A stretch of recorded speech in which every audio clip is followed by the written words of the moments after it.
Thank you so much for joining us today with Mentors in Mayhem. And today I'm really excited. We have social media expert Rita Zamora. Oh my gosh, how much better does it get than that? We're going to be covering a few different topics this morning, such as what are the biggest social media challenges dental professionals face today? What common mistakes practices are making today, but how to fix them. Social media platforms matter for dental consultants, dentists, and specialists. Also, is it better for a dental practice to handle social media internally or outsourcing? Just a couple of the topics that we're going to talk about today. So let me introduce Rita to you. Rita Zamora is the author of the book, Get Found, Get Liked, and Get Patients, Making the Most of Social Media. She's an international speaker and owner of Rita Zamora Connections, a social media marketing agency. Since 2007, she and her team have offered highly customized, done for you, as well as done with you, social media marketing services for dental professionals across the country. Rita graduated magna cum laude from the University of Colorado with a bachelor's degree in business and marketing. With over 20 years experience in the business of dentistry, she also brings a solid understanding of the dental world to the table. So let me welcome Rita Zamora. Hi! So good to be able to visit with you. It's a treat because I usually only see you a few times a year at the dental meeting. So I know, and it's never enough time there. Exactly. So take it away, Miss Rita.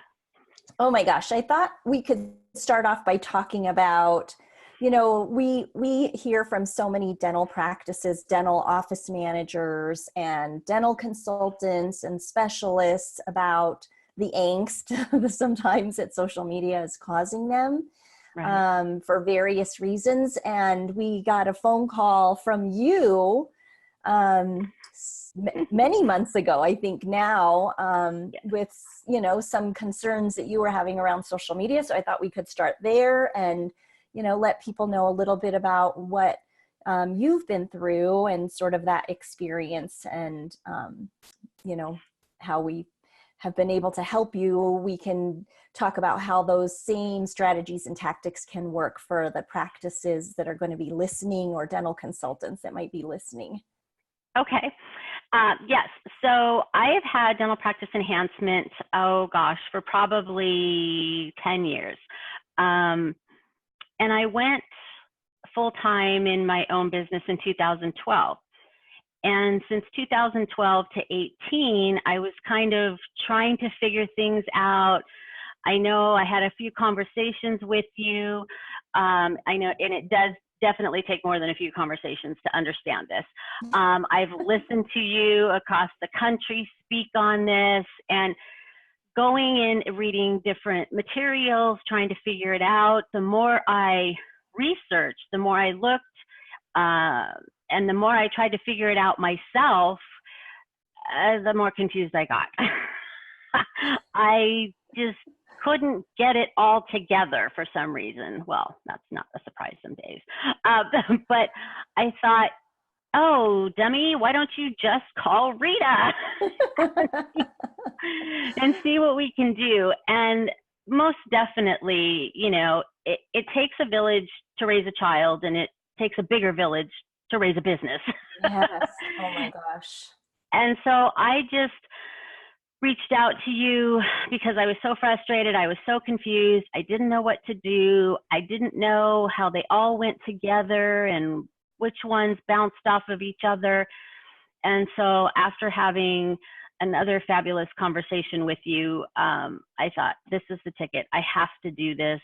And my life has been so much easier since I started working with you, just because it takes that horrible load off. And sometimes, and it shouldn't be, it's a fun thing, and I like interacting with people and on Facebook, Twitter, Instagram, that kind of thing, LinkedIn, but I just couldn't get it together. So thank you so much, Rita, for bailing me out, setting me in the right direction. And since then, we've had a lot more business. We've had a lot more phone calls, and I am just really, really excited about it. So thank you. Thank you. Thank you. Yeah, I think, thank you for sharing your story, because I think a lot of people who will listen in can relate. I think some of the things that you said are very common things that we hear. People feel like they have to try and figure it out themselves. You know, they're like, there's so many resources out there and articles and, you know, books, yours truly included, which is helpful. But the other challenge is, like you said, it takes a village to raise a business, you know, and we all only have so much time. And that's, I think, one of the biggest challenges with social media is it changes all the time. And for some people, you just don't have the time, or you may not really enjoy every platform. You might really love LinkedIn, but not Facebook, or you might like Facebook and not Instagram, or whatever. And so it's either people don't have the time, or they're frustrated trying to figure it out on their own because they feel like, you know, this should be free. I should be doing this on my own, and they should all over themselves, and then, you know, feel guilty if they can't figure it out. But it's just like any other aspect of your business, any other aspect of marketing or business development. If you can't, you know, figure it out yourself, if you don't have the time or the resources or the interest, then there are people out there like myself and my team who can help you. And we love this. We've been doing social media marketing and consulting and training since 2007, 2008, when Facebook business pages were first released.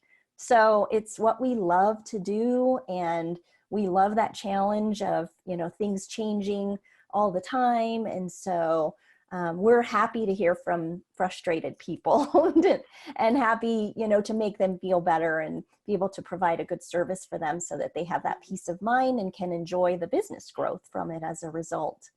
Yes, I definitely wholeheartedly agree. It's just amazing. It's taken such a load off. Yeah. Yeah. I think what's really interesting too is when people come to us and they, you know, we ask them like, what's your number one challenge? For most dental practices and specialists too. And I think some consultants might sometimes be able to identify with this a little bit better, but sometimes the dentists or dental teams, they don't really even know what they should be posting. You know, they're like, we don't know what to post. We're running out of ideas. We've been posting about birthdays and, you know, selfies and things like that. And then the dentist is wondering why it's not helping them to grow their practice. So that's one of the big hurdles and one of the big challenges and mistakes that we see happening out there. And I think the dental consultants oftentimes have a better grasp of that because they are approaching everything from a business standpoint versus, you know, taking care of patients and all the clinical duties you have in the dental practice. But those consultants know this is the type of business that I want to be growing more of. Here's the topics that we want to cover, that sort of thing. So I think some of the consultants have that advantage, at least, of really always looking at things from a business standpoint, whereas some of the clinical practices have more challenges with that. True. And since you mentioned that, what are common mistakes that practices are making today?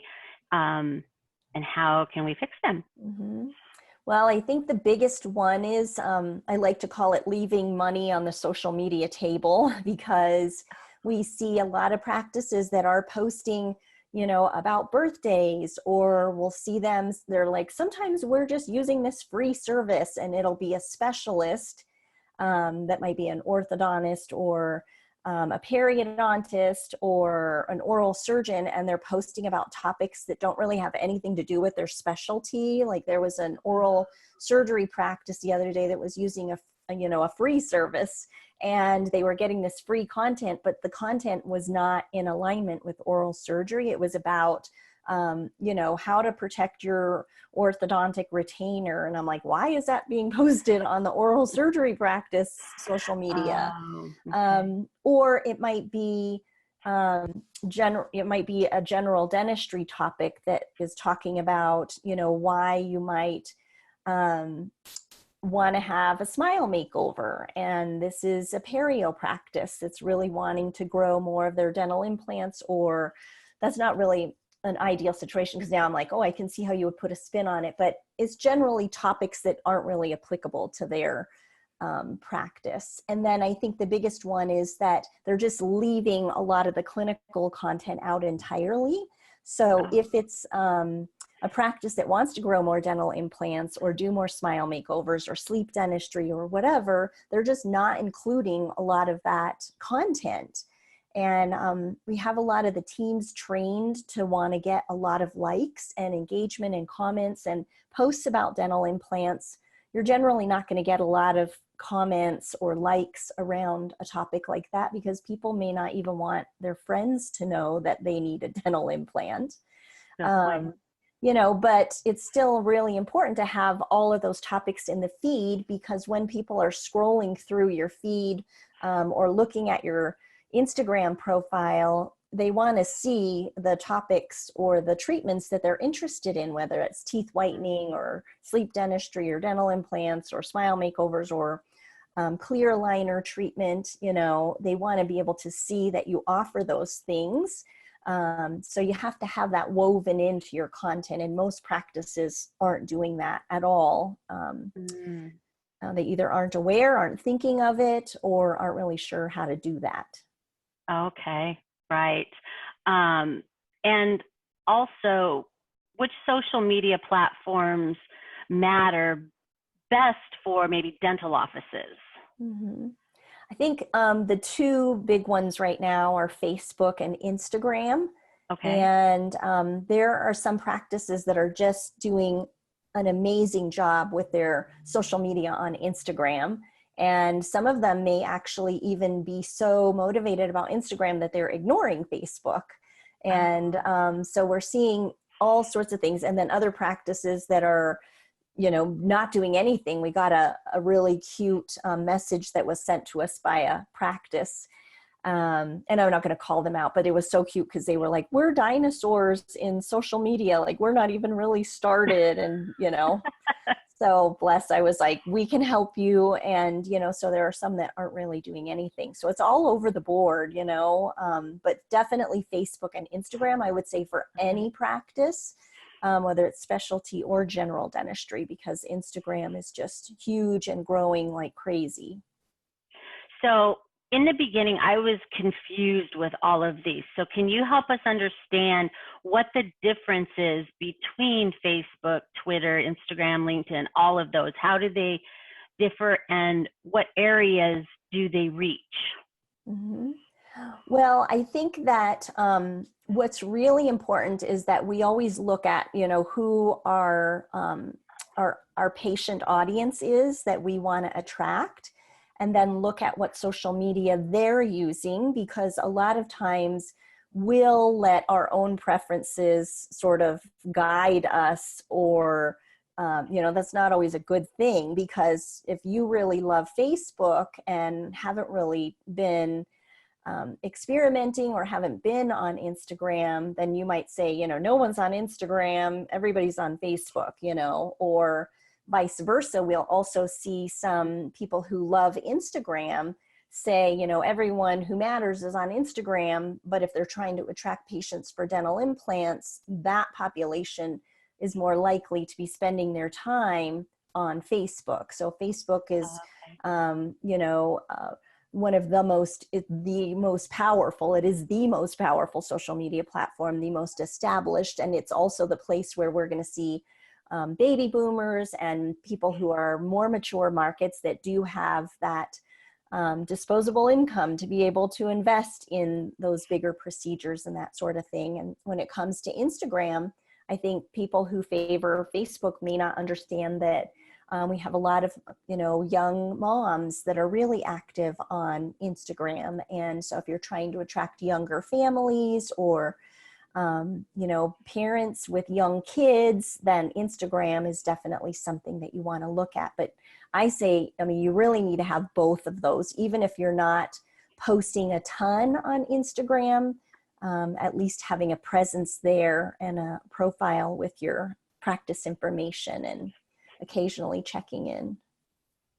Great. Yeah, it's just, yeah, they can definitely be very powerful and be very useful, but again, we have to know how to use it. And I'm guessing that consistency is a part of this. Yes, for sure. And that's where it can get to be a little bit complicated for some practices. And that adds another element of, or another challenge for the dental consultants, because dental consultants, depending on who it is you're trying to work with, I mean, they might have to have a Facebook profile, an Instagram, you know, account, a Facebook business page, a LinkedIn account, maybe a LinkedIn company page, possibly Twitter, you know, I mean, so it becomes even more complicated. But whether it's a specialist or a general practice or a dental consultant, I mean, we all need to have a strategy and a plan in place. And that consistency is only going to come from planning ahead and preparing your content in advance and thinking about what it is that you want to grow more of in your business. So just like we do for you, Tina, when we talk about, you know, what is it that you want to let people know about? What is it that you want to grow more of in your business? And we try and focus on those topics and create helpful content around those topics. Dentists and specialists need to do the same thing. Right. And how much time a day or a week or a month should we be spending on social media? Mm-hmm. That's a common question that I hear, and it's a little bit different for everyone. So I'll just give you an idea for a general dentistry practice, for example.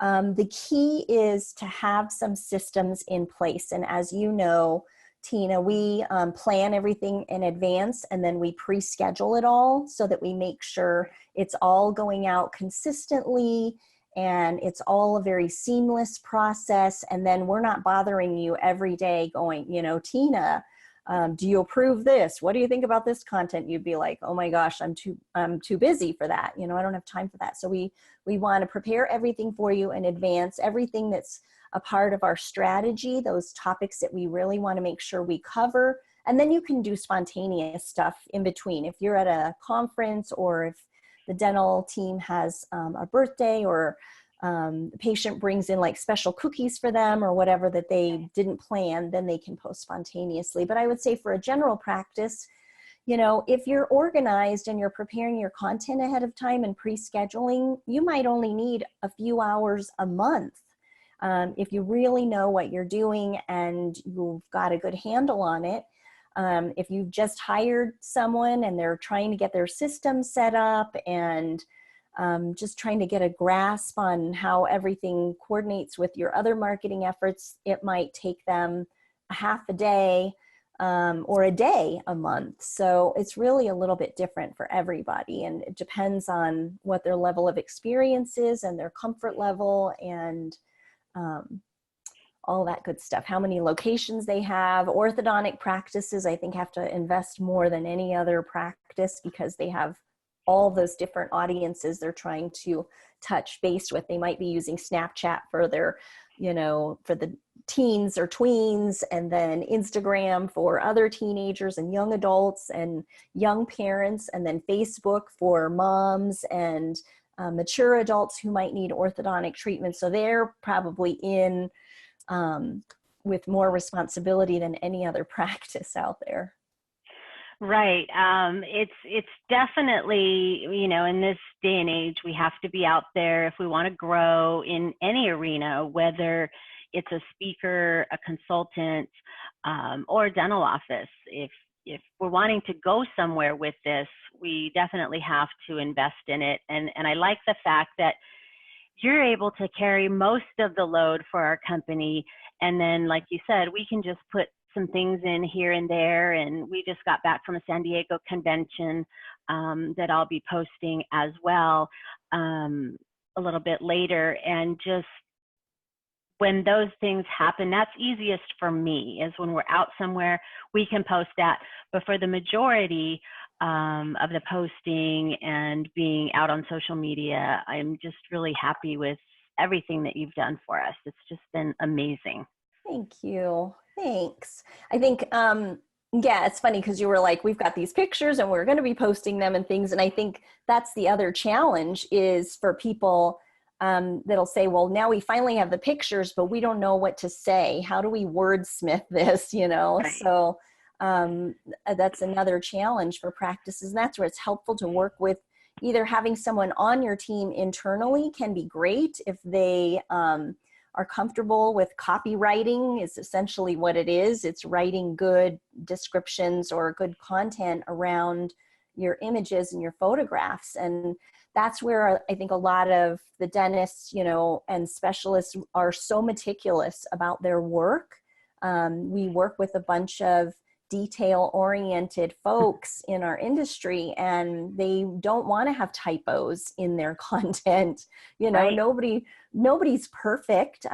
We have typos and grammatical errors. People sometimes email me and they're like, you have the apostrophe in the wrong place or whatever. And I'm like, I know, it's not my favorite, you know, that's not my superpower. I do have an editor, and sometimes she edited my book, but I don't have her edit like everything. I probably should. But if that's an issue in your practice, that's where planning ahead is helpful, because you can see the work and make those adjustments and revisions before it actually gets published. So I think that really holds a lot of practices back. And then other practices are like, I'm okay with the occasional typo. I'm gonna, you know, as our friend Mindy Altermat says, embrace the typos, you know. And, but that's hard for people to do in our very meticulous dental world. It is. It's very difficult.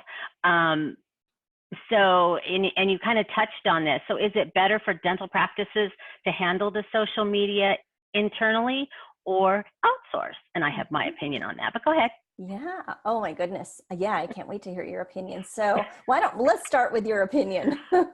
Obviously, my opinion is outsource. my husband, you know, it used to be a joke that my middle name was Squirrel, because I go to do something and then I get 5 other things done in between, and then sometimes I'll just forget. And I think he's moving toward my first name being Squirrel. And I know I am not alone. And so for us, it was definitely a great thing that we outsourced, and I wouldn't change it again with anything. Yeah, thank you. I'm sure it's also interesting because you have the inside perspective from working with the dental practices as well that are outsourcing everything. You know, we're seeing from phone calls that are coming into the practice to the whole array of services that you offer, and social media is another good one. It was interesting because for a while, initially when social media first started getting in, you know, into practices, they needed to outsource it because they didn't understand it at all. And then for a while, it wasn't cool to outsource. They're like, you have to do it internally. You know, everybody does it themselves and blah, blah, blah. And that's when we focused more on training practices. But then the last few years, when Facebook boosting and ads and Instagram and all these changes to the algorithms came out, and just really more of people are looking at things really more from a design standpoint, and they want things to look good. I mean, your graphics and your images should look polished like your dentistry. That represents your practice. And some practices have just said, you know, forget it. Like, we give up. Like, we can't do it. We don't have the time or the interest or the expertise. And they do need to outsource, and it's better for them. So I think if you can manage it internally, to be fair, and someone enjoys it and it's working great for you, then that's awesome. But you know, you don't have to feel bad if you can't handle it internally. Certainly most consultants, again, as I said, we tend to have a more, you know, business acumen focused, business development focused, and we're all about, you know, delegating and outsourcing and doing what we need to do so we can keep doing what, you know, we want to do, what our core business focus is. So I think practices just need to know, like, don't feel bad if you can't handle it internally. There's nothing to be, you know, ashamed of or embarrassed. Like, it's totally reasonable, and it can be one of the smartest business decisions that you make to outsource. And Tina Brown says you should be outsourcing. So. Well, that's what works for dental practice enhancement. I know that, a lot of things in the dental office can be outsourced. And I think, like you said, if you have that right person on your team that is savvy with this and can do this consistently and in a timely manner, it's awesome. That's not me. And so for us, it was just best to do it this way.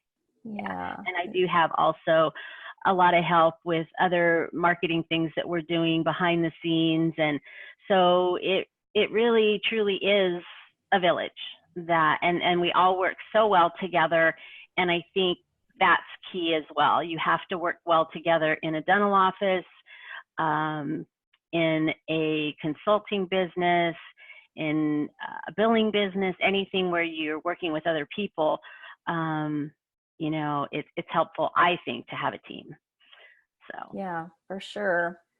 And it does make a difference when it comes to, visibility. It's interesting because some practices say, well, we don't need social media because we don't need new patients. And I'm like, okay, well, everybody has some sort of churn at some point where you're going to need new patients, but also think about patient loyalty. I just read an article recently. I think it was in an ADOM publication. It might've been Roger Levin that wrote the article about more and more patients are leaving their practices. We're having more and more issues with patient loyalty.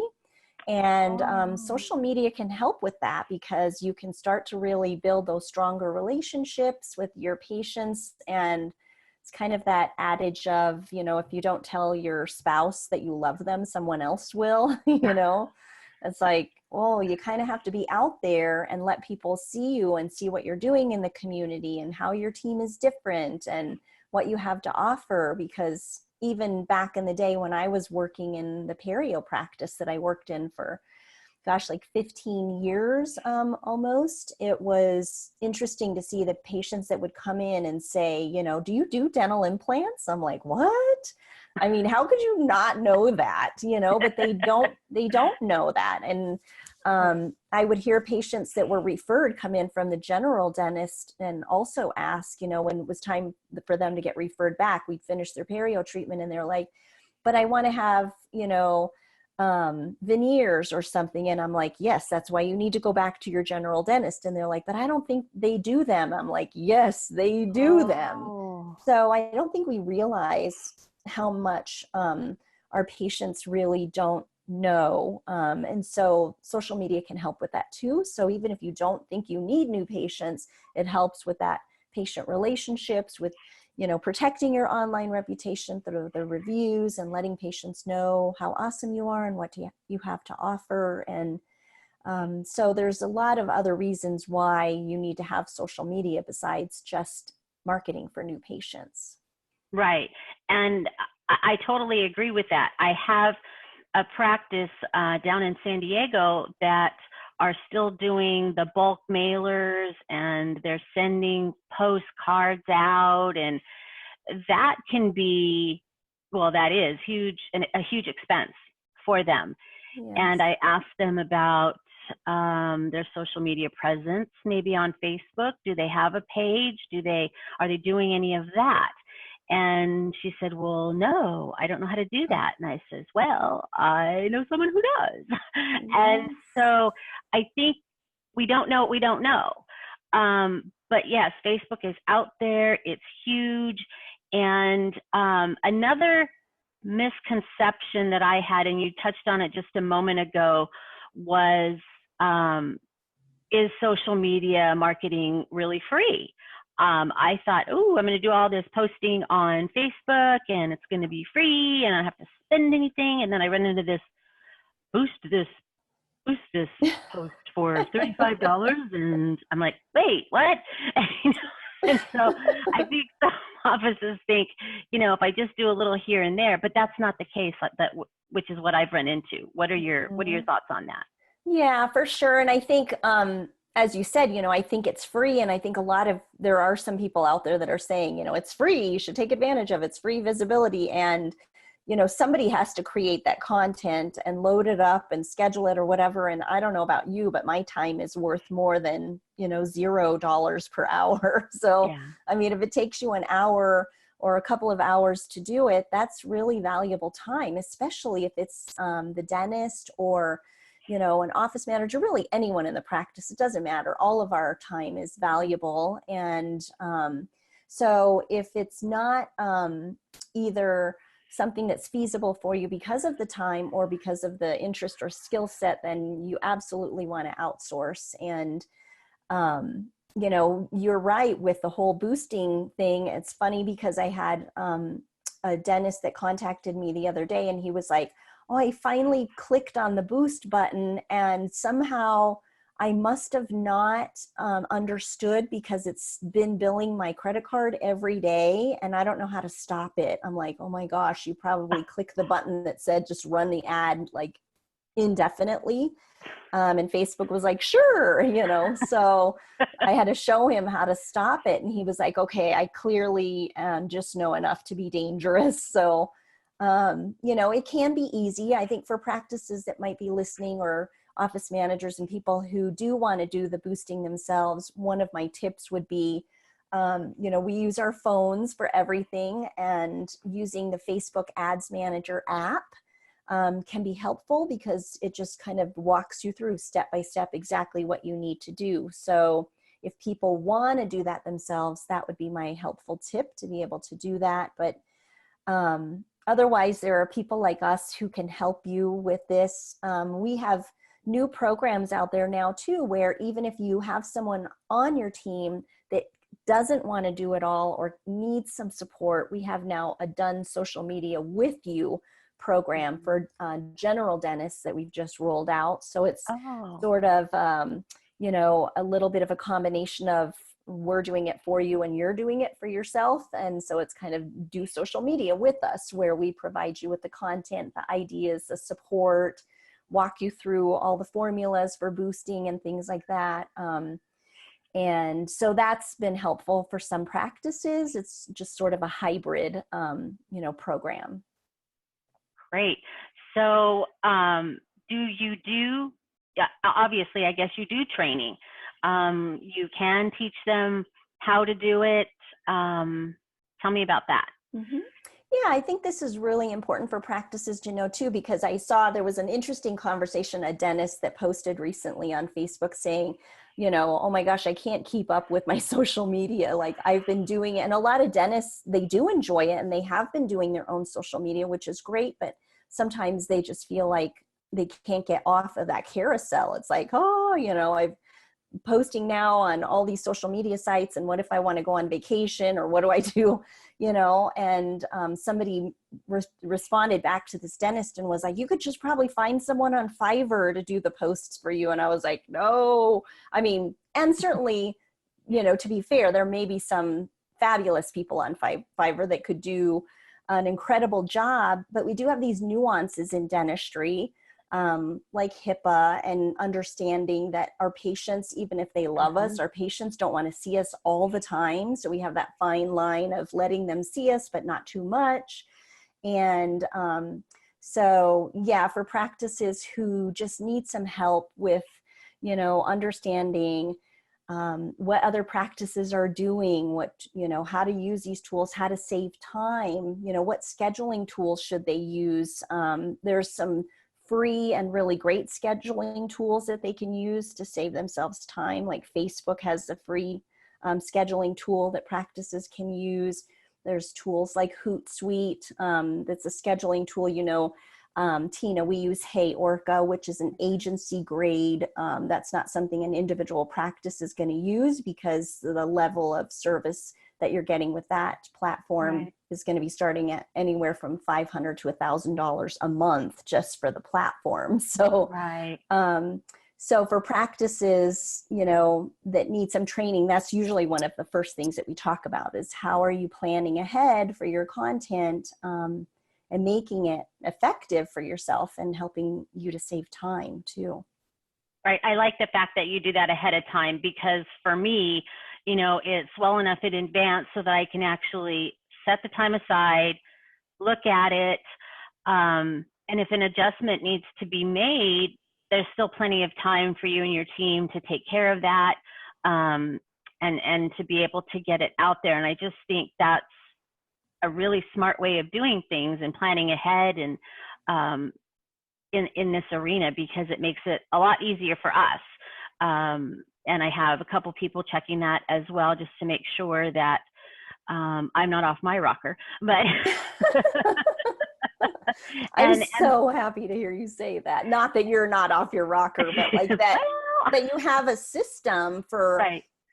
For how you do it. It's music to my ears, because I think so many practices out there, you know, whether it's the dentist or the office manager or a consultant, they're just posting off the cuff, and they're just barely getting by, or posting maybe a week ahead or so. And what you do is exactly what we recommend for the dental practice too. It's plan all of your content out, just even for the month ahead, and make sure you put those things in there that you want to touch upon. It's the practice anniversary. You want to thank people for your referrals. Here's a fun tidbit about the doctor, you know, and maybe posting about your clear aligner special or whatever, and then sit down and do that. It might take you 20 minutes or even an hour, but you'll have good content for the whole month. Right. And then maybe you're just going to check in and place those Facebook boosts a few times a month. But you're going to be all set, and you're not going to have those moments where you're like, oh my gosh, we haven't posted on our social media in, you know, a whole week. And what are we going to say? Because that's when we're going to throw up a like Happy Tuesday. And it's like, nobody cares about Happy Tuesday. You want to have something really awesome to post along with that Happy Tuesday, which could be, you know, a picture of the team or something. But everything has to have a purpose these days. You know, we really are looking at quality content, not quantity. So, right. And so I love to hear that. Yeah, that's also, you know, what I was concerned about, because I was that person. Oh my gosh, I haven't posted in 2 weeks. Now I got to hurry up and do everything. And then you find yourself in trouble. You don't know what to post. You post things that you probably shouldn't. And I like the fact that you help us, that there might be a day or a week where, you know, our brains are just fried, and I just send you a picture and say, help, you know. I don't know what to put around this, but you and your team are able to take care of that and help us out. And or if I'm trying to get across a certain point, the verbiage that needs to be used is definitely very, very helpful. And again, it's systems and protocols. And in our company, that's what we do every day, all day. And we follow systems, we follow protocols, we create them, and we make sure that the team is using them. And then when they do start to use it, it makes things easier. So why wouldn't Rita have systems and protocols and be able to do things ahead of time? Yeah, I think that's so true, Tina. And you know, I mean, you wouldn't be able to take on multiple clients or bring on multiple team members, or you know, and what you do is so detail oriented and has such a huge impact for the practice. You know, I think sometimes people are like, oh, it's only social media, but I'm like, it's still your time, and that is money. Time is money, you know. So and it's a part of, you know, allowing your practice to thrive. So and survive, I would say, even, because as time goes on and we get more and more of Generation Y, the millennials, and Generation Z behind them into our patient population, we don't have a choice. I mean, they want to see all the behind the scenes. They want to see the people. They want to know everything before they reach out to, you know, contact you, and they don't want to call you. They just want to be able to learn everything that they want to learn before they decide to become a patient online. And you can't necessarily do that through a website. You know, they want to see it on social media. I totally agree. I had a consultant refer a client to me, and she says, now, he only texts. He rarely looks at his email, and he doesn't want to talk on the phone. He will text. I'm like, okay. So I started texting him, and then one day I sent him an email just because that's what I do on certain days of the week, and I touch base with my clients, and I didn't get an answer from him. And I thought, oh no, he texts. He doesn't look at his email. Yes. So we have to follow through with their systems as well. Mm-hmm. Yeah, that's so true. It's so, so interesting. It's just, it's difficult because you've got all of these changes that are going on with all of these different technologies and these communication preferences and everything else, which I think we keep coming back to. If you can just, outsource it and let the, specialists in those different business areas take care of it. And I wish we had that back in the day, because one of my first roles that I ever had when I worked in the perio practice was as a receptionist. Mm-hmm. And it was so hard because you're answering the phone and then someone is walking in, and you're trying to like smile as you're talking to this person and like make the hand movements for the other stuff, and if people would call and they were upset about something, you're trying to handle that. And like the other person's right in front of you. I mean, it just was so challenging. And you always just want to take such good care of the patients while they're in your office. And so I think the more that we can do to take those responsibilities outside of the practice and allow the team to just be able to really have those connections with the patients while they're in the office and just really cater to them and wow them while they're there, the better. So I think we're on the same team. Yes, absolutely. Even, years ago, 20 years ago, we didn't have all of this. We didn't have all the busyness in the dental office that we have now. And these days, there are so many different components that go toward making a healthy, profitable practice run.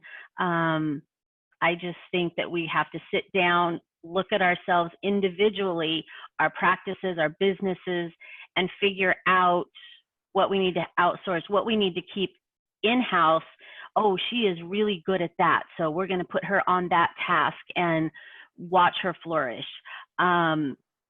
Also, before I forget, we're getting kind of low on time, but I did want to ask, how can practices save time and be more effective with this? Mm-hmm. Yeah. So I'm glad that you mentioned that, because I want to make sure we touch upon that and kind of recap. And then also, I think one of the questions that came through too was, how can we track whether social media is effective or not? So I think, we keep coming back to systems and protocol. And like I said, I think some people think social media should just be fun and spontaneous, but the only way you can be effective with it is to have systems and protocols in place. And that means planning ahead, pre-scheduling. You can still be spontaneous and have fun, but you want to touch upon those business growth topics, the dental topics that you want to make sure that you're doing more of in your practice. So you save time and you're more effective by planning ahead, having a strategy, and making sure that you're, scheduling those topics in advance. And that's going to help you be effective, more effective, and definitely more efficient. So that's the big piece: systems and protocol, strategies. And then how do you know whether it's effective or not is a great question. We have a couple of different suggestions I do for you. One is that making sure that you're keeping track of exactly where your patients came from. And I don't mean just saying who referred you to our practice, because practices are really good at doing that. And then when I talk to them, they're like, oh, all of our new patients are coming from referrals.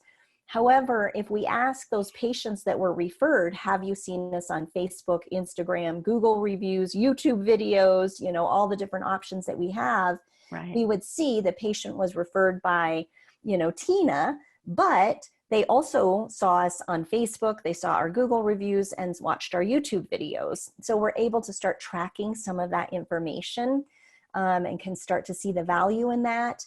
And then the other really cool thing is we're finally getting technology that's going to be able to provide us with reports that say these are exactly where your patients came from.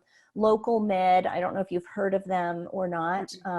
They're the only real-time online scheduling tool that's available. I shouldn't say the only one. It's different than Solution Reaches, which is another option that people have. But what's unique about Local Med is that they will actually provide the practice with a report that says you got 10 patients from Instagram, 5 patients scheduled from your Google My Business profile, this many patients scheduled from Facebook. So because patients are actually able to schedule their appointments online, and they can actually get a report that shows here's exactly where your patients came from. So technology is finally able to give us that data. Right. And I mean, technology is great. I've embraced it. I'm a baby boomer. I shouldn't like it, but I'm embracing it. But we do track as well. And since we have started using you, Rita, we've had a number of clients come through on Facebook. And so thank you, Rita. We would not have had that prior to. And they are some amazing clients, and it's been exciting. And I'm still continuing to embrace all of the social media and learn more about it and how it works. I'm not taking a deep dive into it, but an understanding of it. But I think for some, it definitely, you should think about that and have that as an option, for your practice, for any type of business, because I'm seeing it's not going to go away. It's not going anywhere. It's get more prevalent as that population shift continues to occur. And I would say, I think I saw recently in 2025 is when the major shift is going to occur in employment, where it's now kind of baby boomers and millennials are pretty close. Millennials just, surpassed, but in, I think just 5 years, if you look at the employment data, they're showing baby boomers are going to be like this, and millennials and Gen Z are going to be the majority. And that's in just 5 short years. So I used to tell people, you haven't missed the social media train, but it's like the train is pulling out of the station. Like, you need to get on board now, because it's only going to get more and more prevalent. We won't know exactly which tools are going to be the strongest in 5 years. But, Facebook's well ingrained in a lot of lives. People are just using it differently today than they did a few years ago. And they also own Instagram. So you can't go wrong. Oh, I didn't know that. Yeah. Oh, that was a great tip too. Yes. So they go together. For nice, sure. nice. Well, our time is just about up. And I want to thank you so much, Rita. I really appreciate you as a person, getting to know you first as a person, as a speaker, and then bringing you onto my team has been one of the best decisions I've made for dental practice enhancement. And I really appreciate all of your hard work and your team. Thank you. So now I'm going to open it up to some questions. Down at the bottom of your toolbar, there's a question and answer box. If anybody has a question for Miss Rita, that would be fantastic. And let's do this. Anyone, since they've stuck around with us for our whole chatty chat, we will give a free book to someone. We'll just pick at random out of the questions. If people ask a question, we'll just choose a winner for the book. I'll send them a free copy of my book. They can keep, or they can share it with a client or a friend. So we'll see. Okay, so, well, that sounds good to me. So does anybody have a question and want a free book? I mean, gosh. And they can send it after too, if they want to email us the question. If they're like, I didn't want to ask it in front of everybody, they can ask us today. We can count anyone who sends us a question today in that pool to get a drawing. It looks like we have a winner so far. Oh, we have 2 questions. So for a dental office signing up with you, what can they expect and what is the process? Well, thank you so much for asking. We always have a conversation first. So there's never a fee for a 30-minute conversation. If you don't mind talking on the phone, or you can text or email, whatever your preference is. And we find out a little bit more about what your needs are. Are you looking to outsource entirely? Do you want to do social media with us? Or, you know, find out what your needs are and then kind of make recommendations from there. Awesome. Thank you. Fantastic. Another question is, oh, I love this. Is it important to use the same colors in your posts? I love colors, and yes, tell me about that. Yeah, that's so important. And I think, you know, that's one of the things that we look at, you know, when you look at dental practice enhancements content, we always use similar themes because those are your brand colors, and practices, sometimes practices don't have brand colors. They're like, we don't really have a logo or brand colors or anything, but those that do, we have tools now online that can help us, you know, replicate those exact same colors. So when we create custom graphics, we weave that in so there's that consistent theme of branding throughout all of your social media content. So absolutely, very important. I like that. Good, fantastic. Yes. Let's see, are there any more questions out there that we can answer for you? And I have another one coming in here.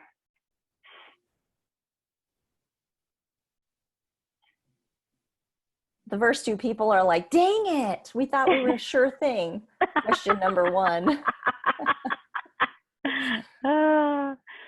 Yeah, the people that just signed up and are going to listen to the recording have missed out. Yes, that's a reason to be on live.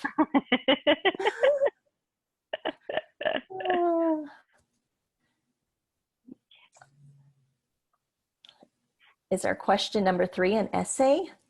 Maybe.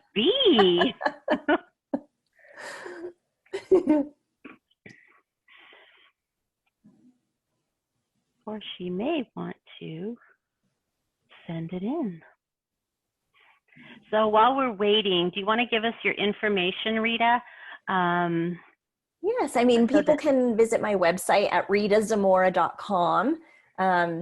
Thankfully, my name is unique enough. If you just enter that in Google and dental, you'll see all my social media links and all that good stuff. So yeah, and we have a contact form on my website. You can reach out to me any way that you like.